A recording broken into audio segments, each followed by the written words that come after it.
اعوذ باللہ من الشیطان الرجیم بسم اللہ الرحمن الرحیم اللہم صلی علی محمد وعلی محمد وبارک وسلم۔ آنکھیں کھولی تو اندھیرے دیکھے، آنکھیں کھولی تو اندھیرے دیکھے، ڈاکو دیکھے، چور دیکھے، لٹیرے دیکھے۔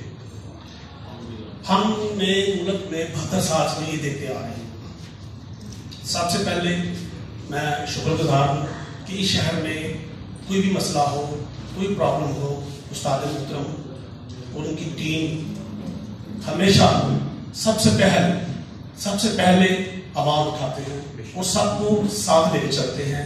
میں تو شکر گزار ہوں اور مبارکباد کے مستحق ہیں، درد رکھتے ہیں لوگوں کے لیے، عوام کے لیے، شہریوں کے لیے۔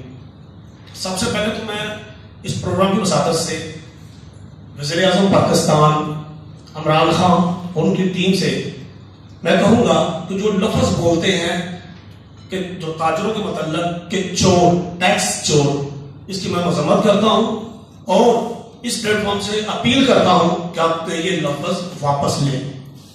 کیوں کہ کسی بھی ملک کی ترقی میں تاجر ریڑھ کی ہڈی کی حیثیت رکھتا ہے۔ ملک چل ہی نہیں سکتا جب تک آپ لوگ اپنا حصہ نہیں ڈالتے۔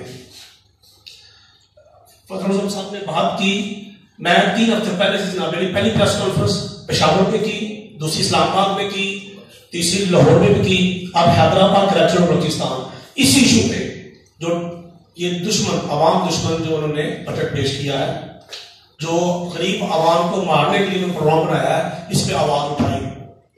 ٹیکس تو ہم ہر چیز پہ دیتے ہیں، ہم بسکٹ جو لے کے آ رہے ہیں، چائے پیتے ہیں، بچے کی جو سے نپل سے لے کے پینسل سے لے کے ہر بل میں ہم ٹیکس پے کرتے ہیں۔ ہمیں یہ بتائیں کہ ہمیں دیا کیا ہے انہوں نے؟ نہ صفائی کے انتظامات، نہ تعلیم کے سہولیات، نہ صحت کی سہولیات، نہ ہمیں تحفظ۔ تاجر کو کسی بھی اگر پلیٹ فارم پہ تو ہے تحفظ تو بتا دے، نہ ان کے پیسے کو تحفظ ہے، نہ ان کی جان کا تحفظ ہے۔ تو ٹیکس ہم کس مقصد پہ دیتے ہیں ریاست کو؟ اسی لیے دیتے ہیں کہ ہمیں بھی سہولیات دیں۔ کیا ہم نے یہ سہولیات دے سکے یا دے رہے ہیں یا دیں گے؟ میں تو آپ سے ریکویسٹ کروں گا سب سے پہلے یہ آواز اٹھائیں، ٹیکس تو دیں گے، آپ ہمیں کیا دیں گے؟ وہ دے بھی رہے گا۔ دوسرا اہم پوائنٹ یہ ہے کہ ٹیکس سے ملک چلتے ہیں اور اس سے جو مین چیز ہے وہ ملک کی پیداوار، اس کی طرف توجہ نہیں۔ کیا اسی طرح جو بھی حکومت آئے گی تنگ کرتی رہے گی، اسی طرح کے دشمن عوام دشمن بجٹ آتے رہیں گے، اسی طرح ہم اکٹھے ہوتے رہیں گے؟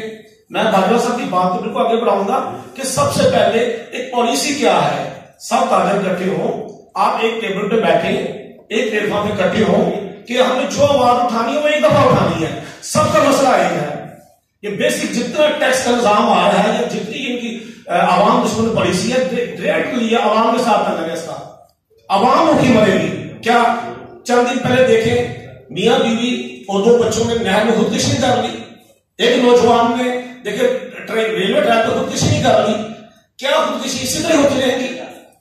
یہ تب تک نہیں رکے گا سلسلہ جب تک کوئی پالیسی نہیں بنے گی۔ ٹیکس کے نظام کے متعلق کوئی پالیسی نہیں ہے گورنمنٹ کی۔ میری آپ سے ریکویسٹ ہے، آپ سب تاجر دوست بیٹھے ہیں، بزنس مین بیٹھے ہیں، 21% پاکستان کی جو انڈسٹری ہے نا سر، وہ 70% ملک کا ٹیکس دے رہی ہے، جس میں 20% تاجر دکاندار جو ہے یہ ٹیکس دیتے ہیں۔ اب جو نیا نظام کو لے کے آ رہے ہیں اس میں وہ واضح نہیں۔ اگر آپ لوگ ان سسٹم سے ہم بچنا چاہتے ہیں تو اس کا ایک ہی حل ہے کہ پہلے ہم ڈھونڈیں، بیٹھے ایک پلیٹ فارم پہ کہ ہم نے کرنا کیا ہے، کس طرف جانا ہے۔ یہ ٹکڑوں میں بٹے آپ کی بات نہیں سنی جائے گی۔ یہ انتظامیہ ہمیشہ یہی چاہتی ہے کہ ہر گروپ ٹکڑوں میں بٹے اور ہم اسے اپنے فائدے دیں۔ تو میں ریکویسٹ کروں گا کہ آپ ایسا ہی پلیٹ فارم چند دن بعد بے شک یہاں رکھیں، یہاں تاجروں کو بلائیں، یا عام لوگ پارٹی کی طرح ہم آپ کو دعوت دیتے ہیں، آپ ہم جہاں کہتے ہیں پروگرام رکھ لیں گے، آئیں، تو ہم بھی تو آپ میں صحیح ہے نا۔ یہ تب تک ممکن نہیں ہے جب تک ہم اکٹھے نہیں ہوں گے۔ جہاں ہماری ضرورت پڑے گی، پورے پاکستان میں عام لوگ پارٹی موجود ہے، ہر صوبے میں موجود ہے، جہاں ہماری ضرورت پڑے گی ہم تاجر برادری کے ساتھ شانہ بہ شانہ کھڑے ہیں۔ آپ کو کوئی تکلیف پہنچے سے پہلے انشاءاللہ ہم آگے ہوں گے انشاءاللہ۔ خوش